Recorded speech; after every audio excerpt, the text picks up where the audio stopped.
These tractors had the power, the performance, and the potential to dominate the industry, but they flopped. From bold innovation to brutal failure, here are 10 tractors that were built to be great but crashed hard in the real world. Number 1. International Harvester 2+2 Series. The International Harvester 2+2 Series was one of the most unique tractor concepts ever introduced. With its articulated frame and forward cab placement, it was nicknamed the Snoopy tractor due to its appearance. This series promised the benefits of both two-wheel and four-wheel drive by placing the operator directly above the front axle. Mechanically, the 2+2 was powerful, versatile, and innovative. It offered better traction, excellent visibility, and good weight distribution. Farmers who owned them often praised their performance in the field. So, what went wrong? While the 2+2 was mechanically solid, its looks were polarizing. Many farmers were hesitant to invest in something so radically different. Moreover, the price point was high, and by the early 1980s, International Harvester was in financial turmoil. The company couldn't support the line properly, and it was eventually discontinued. It wasn't the tractor's fault, it was the timing, company politics, and a conservative market that didn't want bold design experiments. Number 2. Allis-Chalmers 440. The Allis-Chalmers 440 was a giant, literally. It was based on the Steiger Wildcat chassis and came equipped with a powerful 12-liter Detroit diesel engine. Built for serious fieldwork, the 440 delivered high horsepower and was intended to compete with John Deere's and Case's big 4WD tractors. Why did it fail? While powerful on paper, the 440 had significant reliability issues, especially with the Detroit diesel engine, which was loud, inefficient, and prone to breakdowns under load. Parts availability became a problem, and Allis-Chalmers never quite had the dealer network or marketing push to support the model. Despite its brute strength, the 440 never gained traction in the market and remains a rare sight today, mostly in collections or abandoned in fields. Number 3. Ford Versatile 1156. The Ford Versatile 1156 was one of the largest 4WD tractors ever made at its time. Boasting a monstrous 470-plus horsepower engine, it was designed for massive farms and serious field work. It had dual wheels, a strong frame, and incredible pulling power.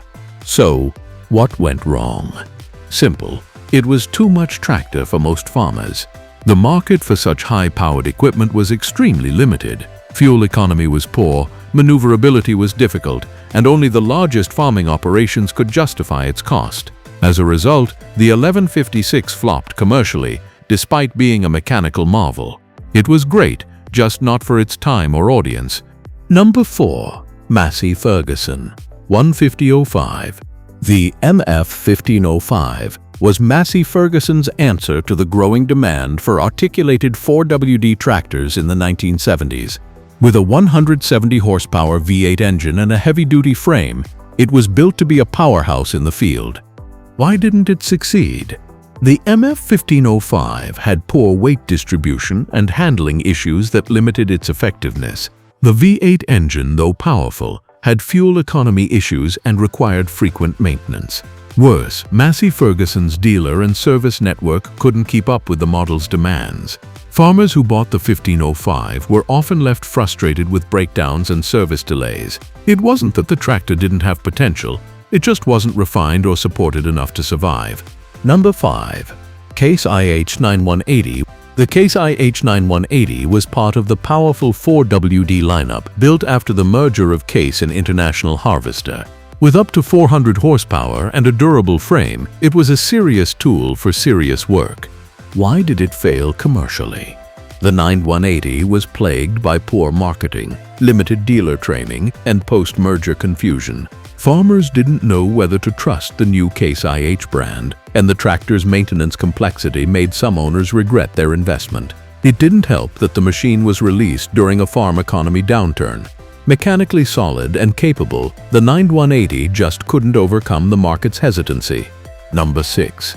Deutz-Allis DX Series. The Deutz-Allis DX tractors were built with high-end German engineering. They featured air-cooled diesel engines, advanced hydraulics, and futuristic styling. In many ways, they were ahead of their time and rivaled even the best from John Deere or Case in performance. So, what happened? Deutz air-cooled engines, while innovative, were unfamiliar to many American mechanics and farmers who were used to water-cooled systems. The unfamiliarity bred skepticism. Parts and service were not widely available, and the price was steep for a relatively unknown brand in North America. Though respected in Europe, the DX series never gained mass acceptance in the US and quietly disappeared despite being mechanically impressive. Number 7. Lamborghini DL30. Yes, Lamborghini made tractors long before it made supercars. The DL30 was one of its early post-war designs, built with advanced engineering and a focus on efficiency and innovation. It featured direct injection diesel engines and solid transmissions, very advanced for its time. Why did it fail? The DL30 wasn't a bad machine. In fact, it was excellent. The issue was branding and timing. In post-WW2 Europe, farmers were looking for affordable, rugged machines. Lamborghini's tractors were expensive, perceived as luxury items even then, and didn't have the dealer reach or customer trust needed for rural markets.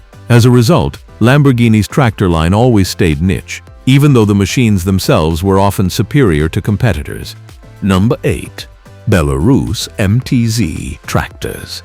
In the 1980s and 1990s, a wave of Bellarus MTZ tractors hit the US market.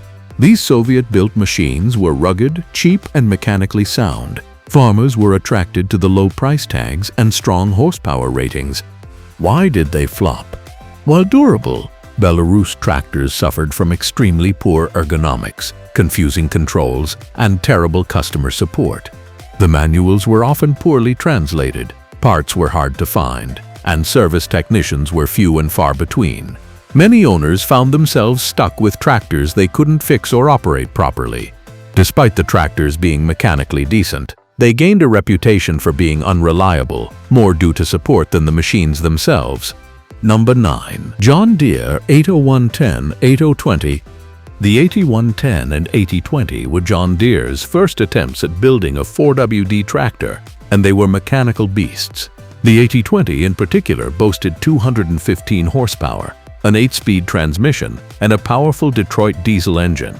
It was decades ahead of its time in size and performance. So, why the failure? Only 100 units of the 8010 were made, and they were quickly recalled due to rear axle issues. John Deere re-released them as the 8020 after upgrades, but the damage was done.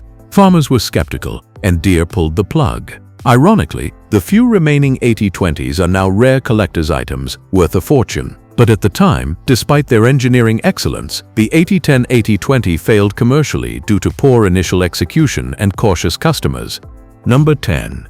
JI Case 1470 Traction King.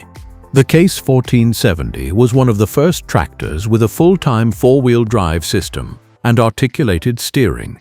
It had a boxy, futuristic look and was built to handle a wide range of field conditions. With 150-plus horsepower and a rugged design, it had all the makings of a great machine. Why did it fall short? The 1470's complex steering and articulation system often led to mechanical failures. It was also a very stiff ride and didn't compare well in operator comfort to similar models. Additionally, Case didn't have the same 4WD expertise as Steiger or Versatile at the time, and the 1470's flaws quickly overshadowed its strengths. It simply wasn't refined enough for its ambitious design, leading to its discontinuation and limited legacy. They were ahead of their time, but the world wasn't ready. Which of these fallen giants do you think deserve better? Let us know in the comments. And if you love the stories of legendary machines, the hits and the misses, don't forget to like, subscribe, and ring that bell. We've got plenty more iron legends coming your way.